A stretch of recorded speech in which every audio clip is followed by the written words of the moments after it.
Nous sommes maintenant à environ 100 jours du mandat de Trump, et il s'avère que négocier la paix en Ukraine est plus difficile qu'il ne l'avait imaginé. Après avoir apparemment abandonné l'idée d'un cessez-le-feu temporaire, la semaine dernière, Trump a proposé un plan plus concret pour la paix en Ukraine, avertissant à la fois l'Ukraine et la Russie que c'était leur dernière chance et que les États-Unis se retireraient si aucun accord n'était conclu. Malheureusement pour Trump, au moment où ces lignes sont écrites, un accord semble peu probable dans un avenir proche. Dans cette vidéo, nous allons donc examiner pourquoi le nouveau plan de paix de Trump échoue et ce qui se passera s'il s'effondre complètement. Commençons par expliquer comment nous en sommes arrivés là.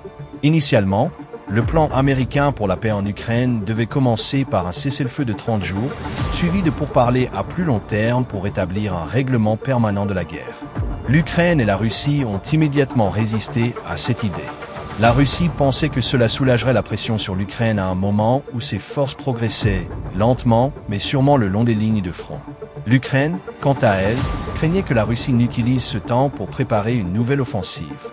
Cependant, après avoir temporairement suspendu l'aide militaire et le partage de renseignements, les États-Unis ont réussi à faire pression sur l'Ukraine pour qu'elle accepte à la fois le cessez-le-feu et, hypothétiquement, des négociations sans la promesse de garantie de sécurité à long terme, une condition préalable que l'Ukraine avait précédemment exigée. Malheureusement pour Trump, la Russie était moins enthousiaste. Le Kremlin a refusé un cessez-le-feu complet et a plutôt proposé un cessez-le-feu limité aux infrastructures énergétiques et un cessez-le-feu naval en mer Noire. Au début, il semblait que cela pourrait être la première étape vers un accord de paix plus substantiel. Après avoir obtenu le consentement de l'Ukraine, l'administration Trump a annoncé triomphalement que les deux cessez-le-feu avaient été acceptés. Pourtant, en moins d'une semaine, les deux cessez-le-feu s'étaient effondrés. La Russie a accusé l'Ukraine de violer le cessez-le-feu énergétique avec une attaque de drones sur l'une de ses raffineries, tandis que l'Ukraine a accusé la Russie de l'avoir rompu avec une série de frappes sur ses infrastructures électriques. De même, l'accord en mer Noire a échoué après que la Russie a soudainement déclaré qu'elle ne le respecterait pas sans une levée des sanctions.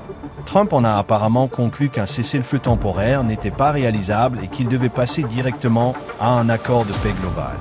Ainsi, la semaine dernière, Trump aurait proposé un nouveau plan de paix en 7 points, disant à la Russie et à l'Ukraine que c'était leur dernière chance et que les États-Unis abandonneraient les négociations dans le cas contraire. Selon le Télégraphe, le plan de paix incluait les éléments suivants. 1. Un cessez-le-feu immédiat le long des lignes de front actuelles. 2. Des négociations directes entre l'Ukraine et la Russie, par opposition aux pourparlers médiatisés par les États-Unis. 3. Une interdiction pour l'Ukraine d'adhérer à l'OTAN à l'avenir, bien qu'elle puisse rejoindre l'UE ou bénéficier d'une force de maintien de la paix européenne. 4. Une reconnaissance juridique américaine du contrôle russe sur la Crimée, ainsi qu'une reconnaissance de facto des territoires ukrainiens actuellement occupés par la Russie dans l'Est, à condition que celle-ci cède la petite partie du territoire qu'elle occupe dans le nord de Kharkiv. 5. La remise de la centrale nucléaire de Zaporizhia aux États-Unis, qui l'utiliserait pour fournir de l'électricité aux deux parties, ouvrant la voie à un libre passage le long du fleuve Dnipr. 6. Un accord sur les minéraux entre l'Ukraine et les États-Unis. 7. La levée des sanctions contre la Russie et une coopération renforcée entre les deux pays, notamment dans les secteurs énergétiques et industriels. Sans surprise, cette proposition n'a pas été bien accueillie par l'Ukraine et l'Europe. Il y a évidemment beaucoup de points que l'Ukraine ne peut accepter, notamment le fait de céder de facto des territoires à la Russie sans aucune garantie de sécurité de l'OTAN ou des États-Unis. Zelensky a été particulièrement furieux à l'idée de reconnaître légalement la Crimée comme partie intégrante de la Russie. L'Ukraine considère la Crimée comme un territoire ukrainien dans sa constitution, et la seule façon pour Kiev de reconnaître son annexion serait via un référendum public. De même, les alliés européens de Kiev ont été mécontents du projet de Trump de lever les sanctions contre la Russie et de normaliser les relations économiques.